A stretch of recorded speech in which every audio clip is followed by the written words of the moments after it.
they used to only hear about the bad experiences. And then it's in the past few years, especially in the past 2-3 years, I think there's been an enormous amount of increase in people in using aesthetics. And before, I used to notice people, they used to have treatments, but they never used to say anything. Yeah. Now it's just like so easy. You're just talking to people, even like if you meet new people, it's just add my Botox.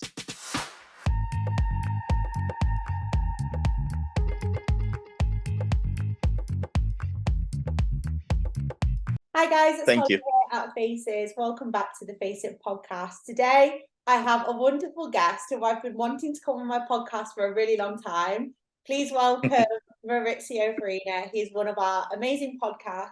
Oh my God, you're not a podcast, you're a Prescriber. It's fine.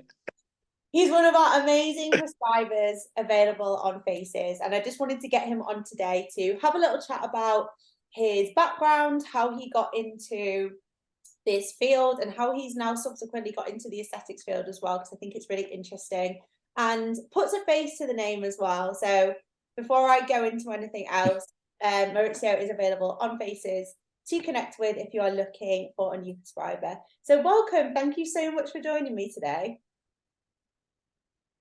Thank you so much for having me. Thanks, Holly. Nice to put name and hello everyone as well. Lovely. So, thanks for the invite. That's okay. So just to give everyone a little bit of background then, do you want to just give us some insight into your career as a healthcare professional and sort of how you started and how you've led up to where you are today? Yeah, of course. We're going back 25 years ago when I first came to the UK to study at university. I studied at Manchester University.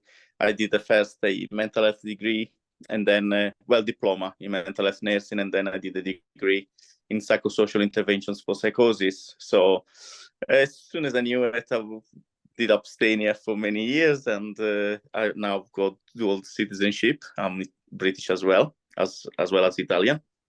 And so started working few psychiatric wards, then accident and emergency. Worked for the past 16 years in accident and emergency in a few hospitals in Manchester. And then I decided in 2015 to do a non-medical prescribing course. And then I think at that point, it opened up my ideas of starting a business in aesthetics. So I was getting old with the years, I suppose. So a few wrinkles coming up. So I thought might as well consider start to do some Botox. With the intention, it was like to have Botox just for myself and doing the course. And then I made friends with few people in the course, and we're still friends today since 2016, which is great. Yeah. And we started to see each other and having injecting each other really. So we so it all started from there. when my friends I didn't have any ideas to set up a business really. So when my friends started to see my results and the fact I was having Botox, they started to wanting to have them themselves. So I started with friends, and then word by mouth. As soon as you go a few people wanting to definitely something have something done. So I did few demo fillers, but mainly I specialized in Botox really.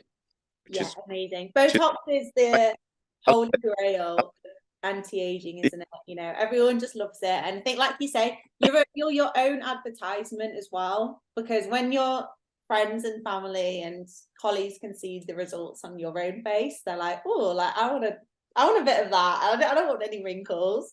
So they say my face is my reputation. I suppose. So Maurizio, not today after day. What was that? What did you say? I said not today. Tired from work.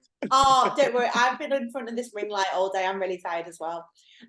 So you were introduced to Faces about a year ago now? Quite a while ago. Yeah, about a year ago. I think it was last February. Yeah. January, February, I think. Yeah. So nearly there. Yeah. 1 year. And you introduced the faces and the world of aesthetics in a bit more depth. You know, Yes. obviously, I like to think of faces as kind of like the hub of the industry. You know, we have everything that a practitioner needs, but then we are kind of like the eyes and ears of the industry as well. We kind of know what's going on and what everyone's doing. So we obviously got you set up as a prescriber on Faces, meaning that practitioners can connect with you. They can message you if they need their prescriptions for their clients. They can message you if they need any advice on different treatments and that kind of thing. How has your aesthetics knowledge and kind of like prescribing career sort of changed since joining Faces?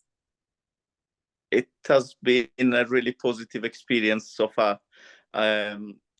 First of all, I've increased my business in terms of prescribing and doing Botox, and I get more clients on board, and it's been really easy to deal with them.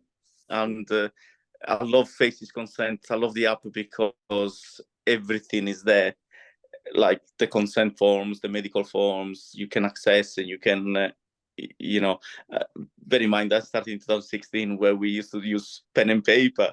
So there was nothing online.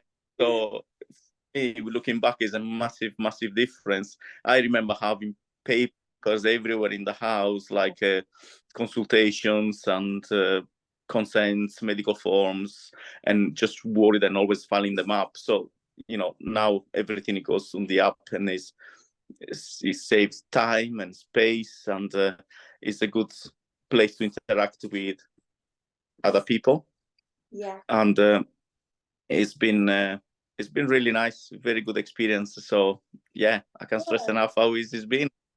Good, amazing. What are your thoughts on like the changes that the industry is going through? You know, the industry since 2016 has like grown so much, and I think being a prescriber affiliated with Faces, you really are able to see that because you can see non-medical professionals, you know, on the app. You can see medical professionals, the types of products people are ordering as well. So like, how do you think kind of the industry has developed and changed since that point, and where is it kind of going? I think the industry has exploded in the amount of people having treatments. At first, people were scared. People didn't know much about Botox, dermal fillers. You know, they used to only hear about the bad experiences, and then it's in the past few years, especially in the past 2-3 years, I think there's been an enormous amount of increase in people in using aesthetics, and before I used to notice people, they used to have treatments but they never used to say anything. Now it's just like so easy. You're just talking to people, even like if you meet new people, it's just just add my Botox and blah blah blah. It's just normal, isn't it? Yeah, so normalized now. Yeah. So obviously we went through many changes, and I'm aware that the government is bringing some changes in practice because of they started to regulate the business, because I think they were scared that, I think it was in 1 year, there were like 900,000 treatments, and among those there were reported 3,000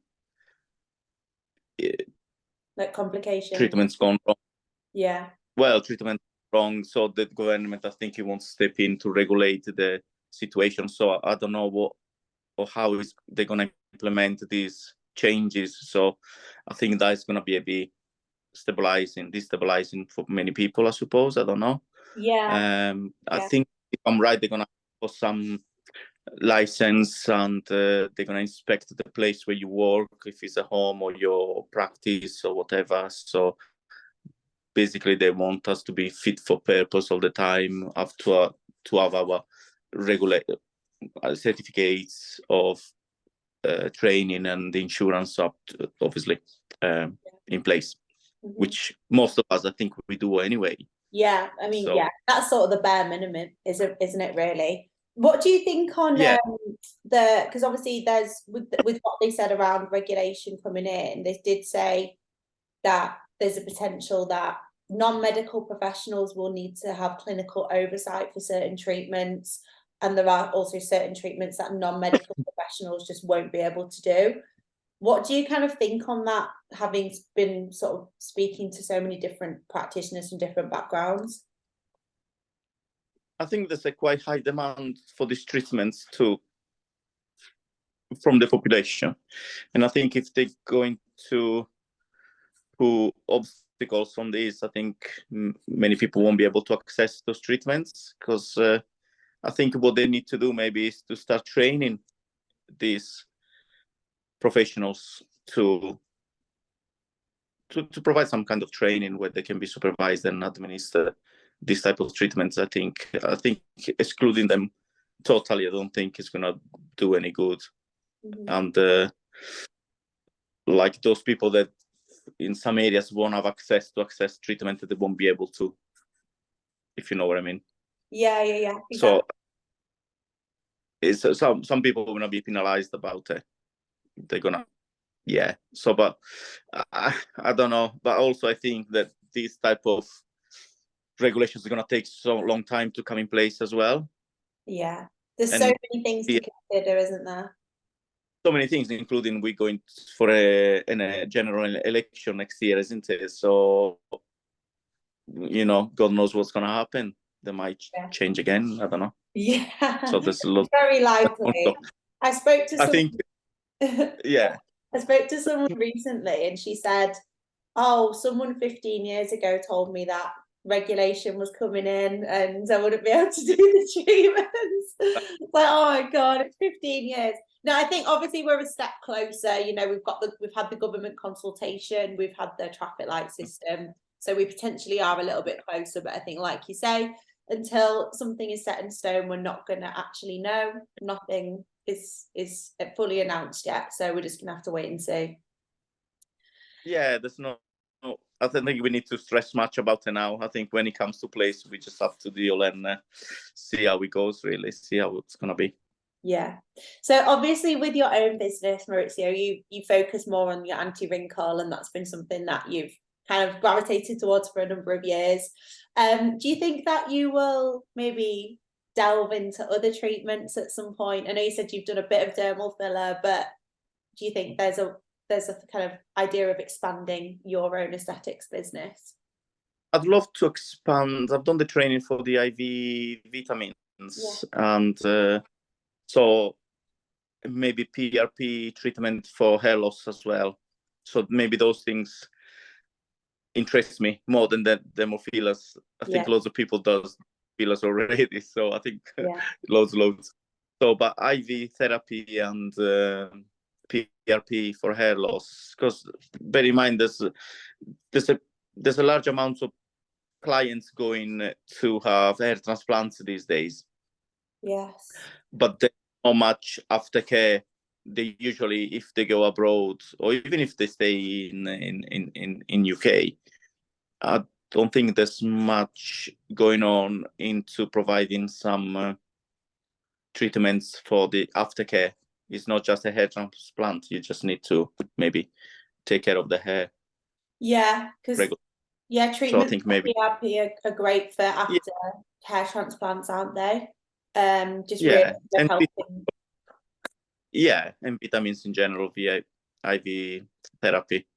People don't know maybe that the IV therapy is really good for hangovers. Oh my god! When you're hungover, do you just hook yourself up like dying? Yeah. You know what? I wanted to try. I never done it because I was so hungover that I couldn't move from the bed. But I know some people they did and they said it was good. I do have IV vitamins now and then, not for hangover obviously, but just for like they're great for hydration, aren't they? And just replenishing your body. So maybe something. Next time I'm hungover, I'm coming to your clinic to get a knee drip. I'm gonna station myself in some kind of raves or post parties like this.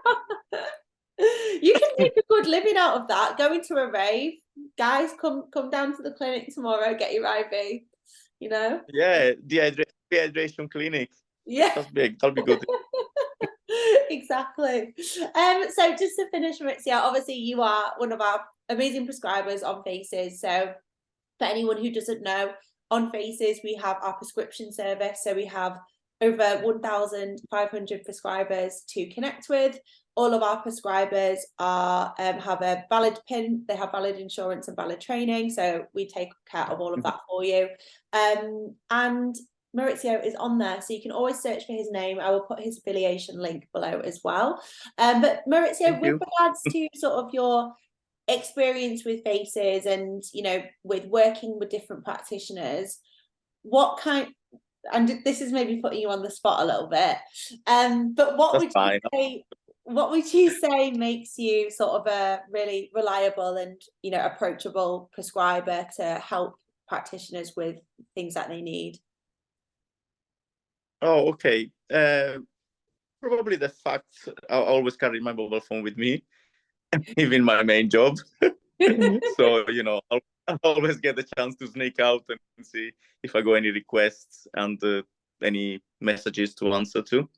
I think it's not just prescription, is also answering too many questions in regards of existing medical issues, or you know, if the patients can have some type of treatments or not. And I like the fact that I kind of follow up the situation and I ask if the clients have had a good experience as well.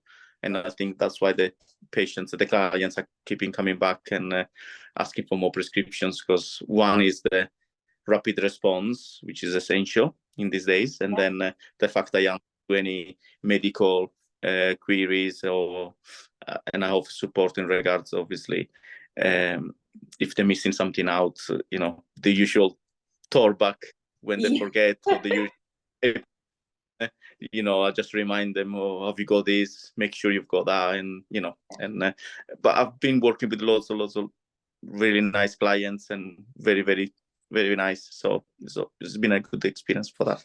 Oh, amazing. No, I always recommend you. You're definitely one of my favorite prescribers. I have a list of favorites and you're definitely on there. Because, you know, like you say, it's more than just getting the prescription, it's offering that extra support to practitioners. And, you know, especially people who are new to the industry. Obviously, there's lots of people joining Faces every day who are new, they've newly qualified, they're feeling a little bit unsure. Obviously, there's a lot of information to take in. And I think it's reassuring to know that there's people like yourself on Faces who they can contact, even just for sort of general questions and that extra support, because it really, really is valuable. So guys, go connect with Maurizio, and any questions you've got, feel free to message him. I'm so happy that I got you on the podcast. What, sorry? Thank you. Thanks.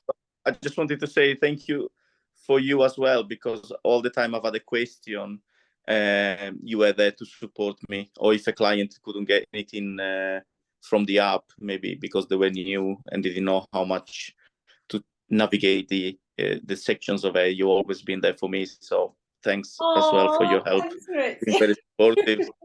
No. Always. But yeah, guys, if you've got any app queries, always message us at the support team. You can contact support on your Faces app on the homepage. Try not to contact your prescribers about issues with the app and stuff like that, or any questions, just because we want it to remain that we take care of anything app related, and you and the prescribers take care of anything medical related that we don't know how to answer.